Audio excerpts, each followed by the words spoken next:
At the ongoing 31st Nigerian Economic Summit, discussions focus on boosting Nigeria's role in global trade and creating sustainable jobs.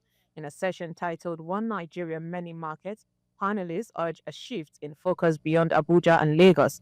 They called for each state to build on its unique strengths, moving from production to processing, while stressing that growth without infrastructure and human capital will not be sustainable.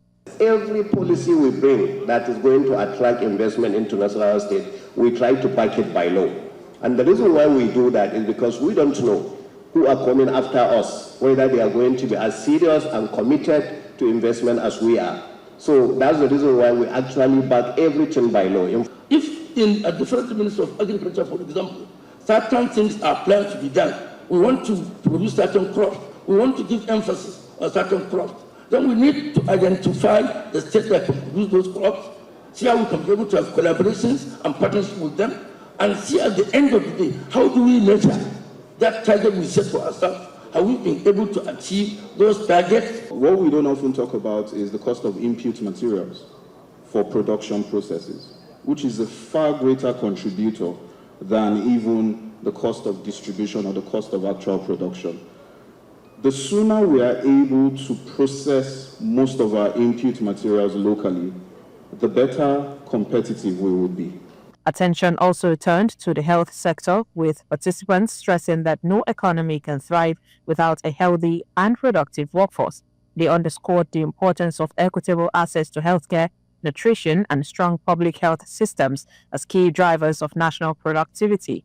Experts further called on both government and the private sector to treat health not as an expenditure, but as an investment in the nation's human capital. If you have the means, you probably would have access to care. If you're poor, there is not even, you probably would not have any care at all. So the inequality is widened there. So the intervention is to make sure that no woman in Nigeria right now who has an emergency obstetric condition would lack access to care.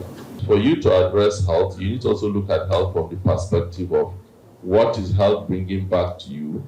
So in planning your human resources, for instance, are you planning your human resources based on your disease burden? Are you planning it based on your fiscal realities? Are you also planning it based on what is sustainable beyond the ODA support that you're getting? As conversations continue over the 3-day summit, attention now shifts to refining actionable plans that can turn these ideas into tangible reforms, setting Nigeria firmly on the path towards inclusive and sustainable growth by 2030. In Abuja, for News Central, Sumaya Abubakar.